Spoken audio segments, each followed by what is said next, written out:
nada de esto. Esto es después, con el tiempo, en esos últimos 50 años del siglo XIX y los primeros 50 del siglo XX, que fueron trayendo todas estas estatuas, todas estas cosas.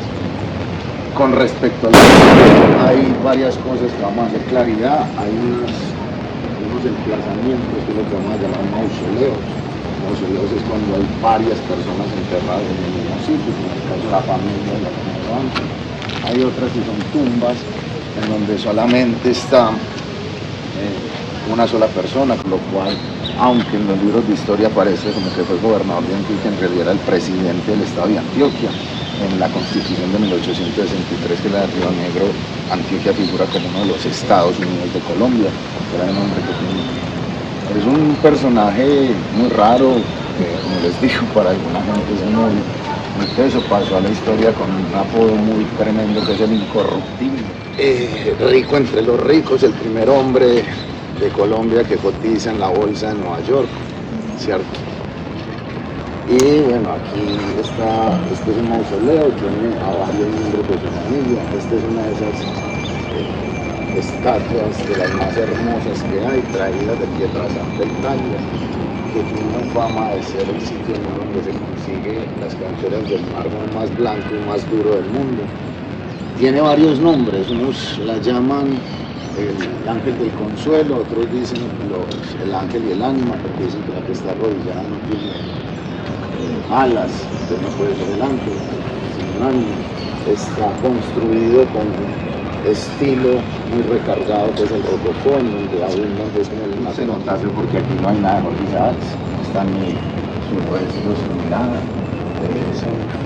Lo hizo de hecho una organización de la cual hablamos mucho en el seminario. Si ustedes pueden ver ahí sus iniciales, la Sociedad de Mejoras Públicas. Recuerden que les dije que es una de las que, digamos, diseña Medellín, una imagen de la de yo en el Chocó, aunque en esa época el Chocó hacía parte del valle, pero eso también se considera Valle Caucano, aunque en realidad él se fue muy temprano, se lo llevaron como a los 3 años ya para Cali, y ahí hizo pues una toda su obra. Aparte de lo que conocemos del que por lo que más se conoce, hasta hace poco solo se conocía porque aparecía en el billete 50, pero en realidad lo que hizo fue escribir la gran novela, el romanticismo no en América, no en Colombia, sino en América, en Germania. Una novela que hace parte como del canon literario colombiano, una cosa muy bien trabajada. Y después de eso escribió poco. A él en vida en realidad no tuvo ningún reconocimiento por su obra literaria. Escribió un largo poema que se llama La Tierra de Córdoba, que es de lo que tenemos un pedacito aquí por detrás, otro pedazo. Este cementerio apenas hasta 1998 se lo declaran Museo de Sitio. ¿Qué quiere decir un museo de sitio? Que no se pueden mover las piezas para nada. Y en el 99 Colcultura lo declara bien de interés nacional. Entonces hicieron casi que un país conservador, una muy pesada que no nos puede olvidar. Por ejemplo, la educación estuvo 45 años en manos de la iglesia, y antes nuestra educación está atrasada en ciertos aspectos. A mí por eso es que ninguno de estos gobiernos conservadores me parece que haya valido la pena. Creo que empezamos a ver algo de libertad. El archifamosísimo José María Sierra, más conocido como Pepe Sierra. Es que la fortuna de él no se puede comprar ni siquiera con las grandes fortunas. Él llegó a ser el dueño del 28% de la tierra fértil de Colombia. Ustedes le decían el coleccionista de haciendas, acuérdense, él es la historia esa de que varía según el que la cuente, ¿cierto? De que cuántas haciendas tenía, y firmando puso que haciendas sin H, y ellos le enseñan 900 sin H. ¿Cuántas tenía el notario con H? De él, pues como les digo, nos cansamos de hablar, entonces pues como para no redundar en mucha, acuérdense que tenía una maldición, que se murió de hambre, que se murió sin saber que tenía. Pareciera ser que es un mausoleo muy austero, como fue su vida, porque tenía fama de ser muy amarrado. Su casa aquí en Medellín, de hecho, era una casa austera, grande, pero austera, que era donde caía, como el gimnasio, no como las de Colombiano que sí eran palacios. Pero sin embargo, este muchacho sí es de las tomas más costosas que voy a dar aquí, pues yo nunca he podido definir eso porque no sé Esto es granito negro, esto apenas se consigue en el Sahel africano. Lo trajeron y son dos bloques gigantes de granito negro que después fueron tallados por las cruces. Y la reja también es muy costosa, es bronce con aleaciones, y en esa época no había soldadura, entonces están bien talladas. Esas hojas de laurel también son talladas. Esta es la del Pepe Sierra, que además dicen que no quiso hacer una estatua grande para que, sino que estuviera en tierra para que todo el que viniera tuviera que alzar la cabeza, ¿cierto? Para poder y este es Bernardo Viejo, la familia que está aquí, la familia de uno, también conocida, que hizo muchas cosas.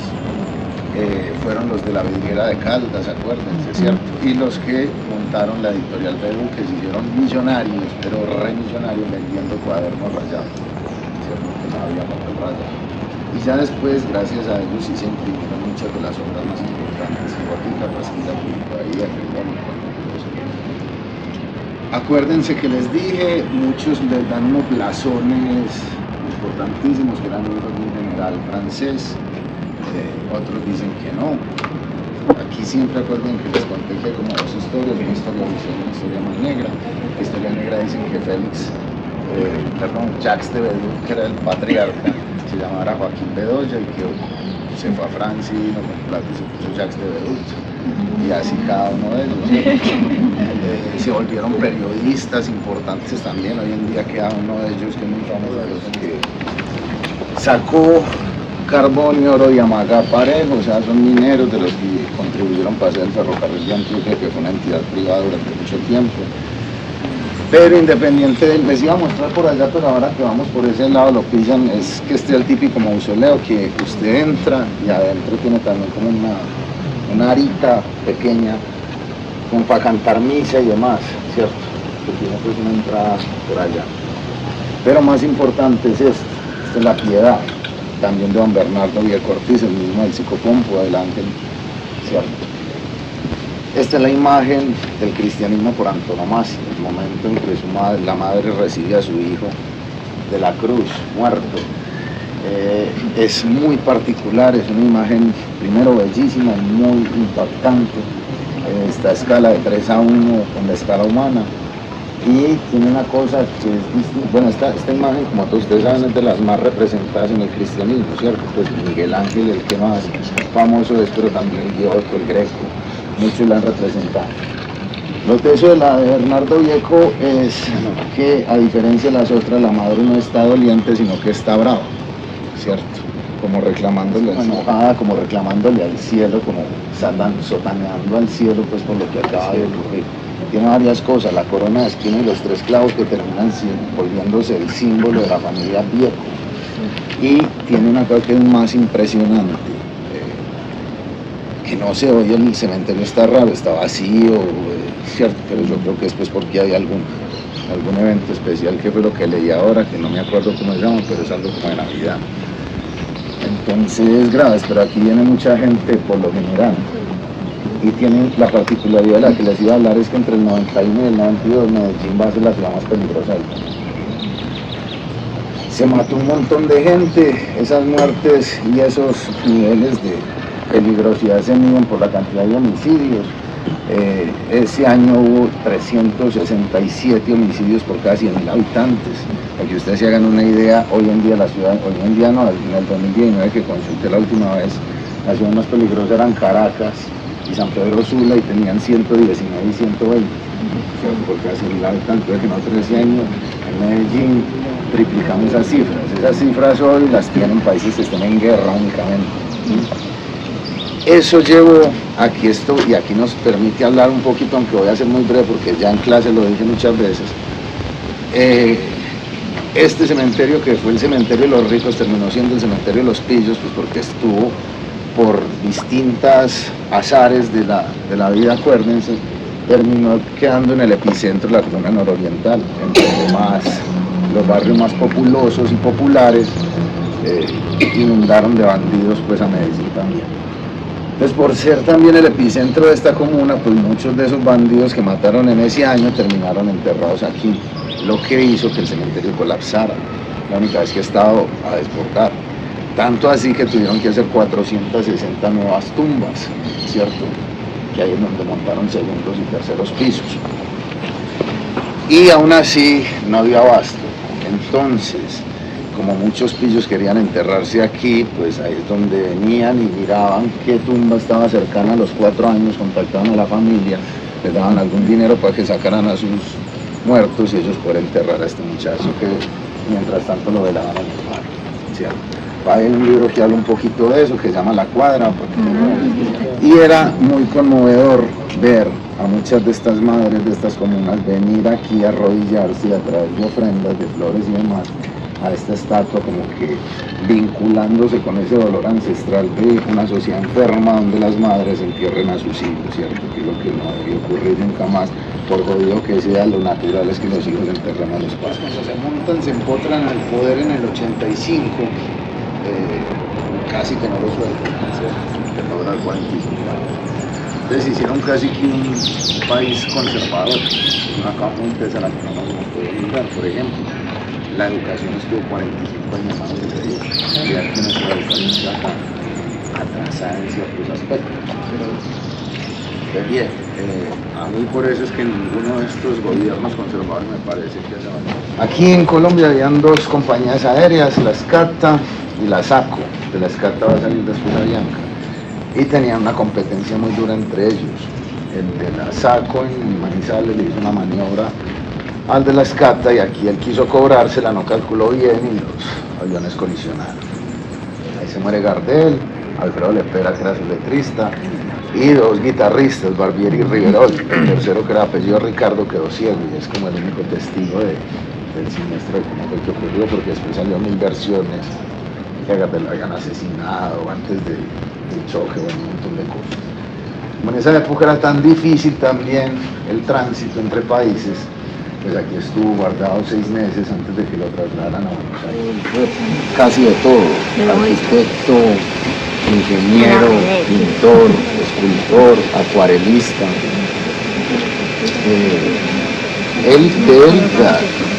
Él era un enfermo con el arte. Sin embargo, se fue a Europa a estudiar y estudió arquitectura porque sabía pues, que el arte era más difícil.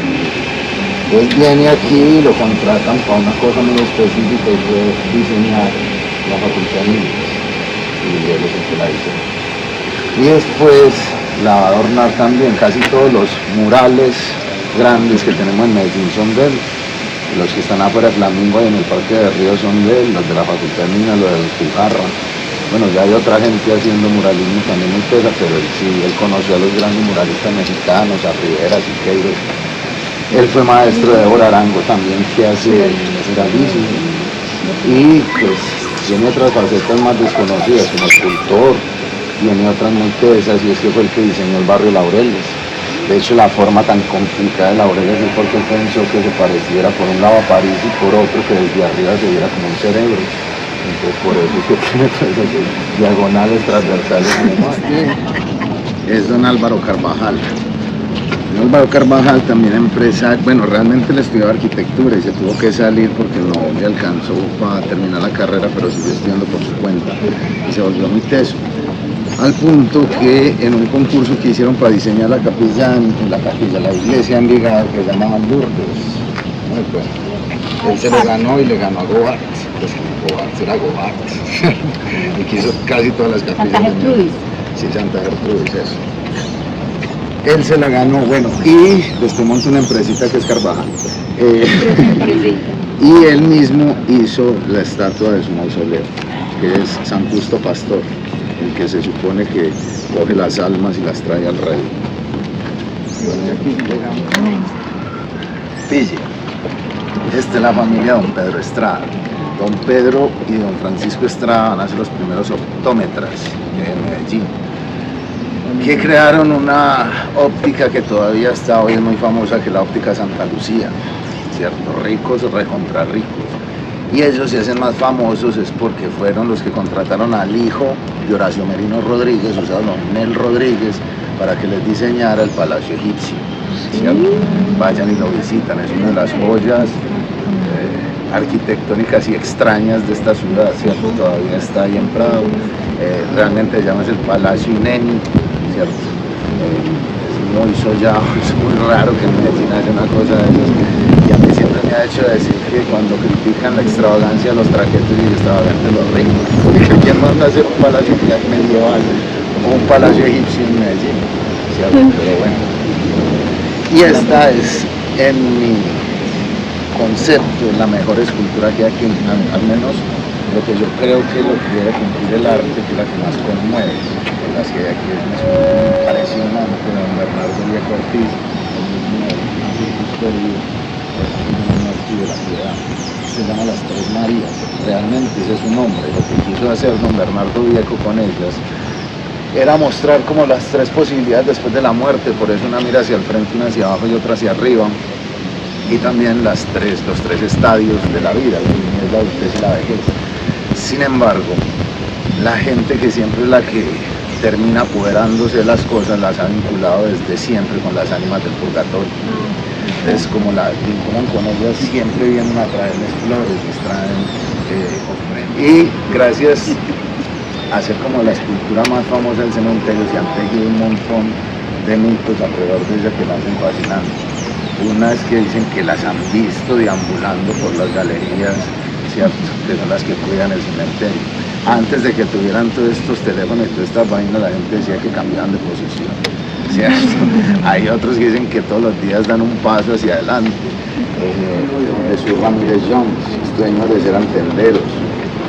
Y una vez les iba bien, se fueron para la USA y trajeron una fórmula de algo de lo que aquí carecíamos, y era como golosinas. Y se juntaron también con Alejandro Ángel, el creador del banco, el de Sonsón, exacto. Y montaron una barca que se llama Noel. Sí, hicieron galletitas guapas, compraron la fórmula y tal. Vea, Miguel Ángel Buonarroti es uno de los grandes escultores del Renacimiento, ¿cierto? Como todos sabemos. Sus obras más famosas son el David, el Moisés y la Piedad, ¿cierto? Vea, en el Renacimiento los artistas no gozaban de esa aura de rockstar que tienen hoy en día y que más de millonarios. No eran obreros, ganaban más o menos lo mismo que un artesano, cualquiera que fuera. Entonces muchos, para juntarse ahí el sueldo, lo que hacían era que montaban escuelas. Pues por eso es tan difícil uno pillar cuadros, por ejemplo, del Bosco, porque eran los estudiantes muchas veces los que hacían los cuadros, que él sí se los pensaba y tal, pero eran ellos los que lo hacían. Y Miguel Ángel tuvo una escuela, esa escuela después de su muerte siguió haciendo réplicas de sus obras y todavía las vende. Hasta el siglo XIX, pues para usted comprar una obra de esas, tenía que demostrar en dónde la iba a usar, quién era, qué familia, etc. Supongo que ya hoy en día no. En América Latina no hay sino 3 réplicas auténticas del taller de Miguel Ángel Buonarroti, las 3 están en Medellín, 2 aquí en el cementerio y 1 en la iglesia de San Pedro de los Milagros. Esta es una de esas. Y esta es la que quedaba en Girardot con, ¿cuál será esa onda? ¿Argentina o la que sigue de Argentina? Perú, ¿cierto? Con Perú, eso, esa que es gigantesca, esa era la casa de él. Y eso era de tapia y tal, y este gringo le dijo, ¿con qué están pintando? Y aquí se pintaba mezclando cal con barro, entonces a esos tonos ocre que se volvieron a usar y que se llaman pintas. Y el man le dijo, no, consigamos unas tales y yo le doy la fórmula para una pintura industrial, y montó Pinturas de Colombia, o Pintuco, ¿cierto? Este es el Pintuco. Y esta es la otra réplica, la Piedad de Miguel Ángel. Este sí fue como el gran protagonista de todo nuestro seminario, ¿cierto? Esta es la tumba de Carlos Corellano Amado. Pues bueno, Carlos Corellano Amado, ya todos ustedes les he dicho 1000 veces, para ir más lejos es el segundo hombre más rico de Colombia, después de Pepe Sierra. Un rico muy distinto, un rico que sí se gastó su plata en viajes, en vinos, que tuvo, se calcula, unos 40 hijos no reconocidos, Arturo Diomedes, que hizo los palacios más extravagantes también de su época, y uno decir eso cuando hay un palacio egipcio es porque eran muy extravagantes. El del hijo que quedaba en donde queda el edificio de Vicente Uribe Rentón en la plaza con Oriental. Sí, el de Miraflores, arriba en Buenos Aires, que era su finca de verano, que mandó a hacer una réplica de la puerta del Palacio Buckingham, y por eso a eso le llama la puerta inglesa. Bueno, rico, pero en serio, pues. O sea, él fue el que trajo el primer carro aquí, le dio un botón vis-a-vis francés, de 899, lo trajo con chofer y con mecánico. Bueno, él tuvo 7 hijos, 6 reconocidos pues con la esposa que era Doña Lorenzo Río y Amador, que actualmente se era la que era rica, ¿verdad? Él también era rico, pero la esposa era la única hija del dueño de las minas del Santur, del poder, que todavía están produciendo hasta ahora. Entonces ahí fue donde se volvió archimillonario. Y no tuvo sino un solo hijo, José María Amador. Y sí, es que hay varias historias de él, ¿no? Él hacía parte del club de los 13, les contenían los 13 hijos de los 13 hermanos más ricos, y les gustaba mucho la fiesta y todo. Se casa con una muchacha que se llamaba Doña Sofía Llano y se fueron de luna de miel a Europa 2 años, mientras le construían aquí el Palacio Amador, de la playa con la Oriental, y cuando vino jodido, ¿cierto? Entonces, vuelvo y les digo, de este señor sí que más que hay eso, y es una historia oficial muy benigna con ellos, que habla que Carlos Coroliano Amador todo lo hacía como para beneficio de la gente, entonces abrió los acueductos para poder traer el agua a la gente, montó la plaza de mercado para poder sacar sus productos, y eso beneficiaba a la gente, ¿no? Y hay otra historia negra como de cuando cuentan de sus hijos, de los abandonos, de todas las cosas, y entre ellas dicen que es que el pelado, pues, la historia oficial y buena dice que se murió de amor. Es como yo dije, a mí esa si no me la meten. Entonces dice que morirse de amor era un eufemismo para llamar al sífilis, ¿cierto? Pues sí.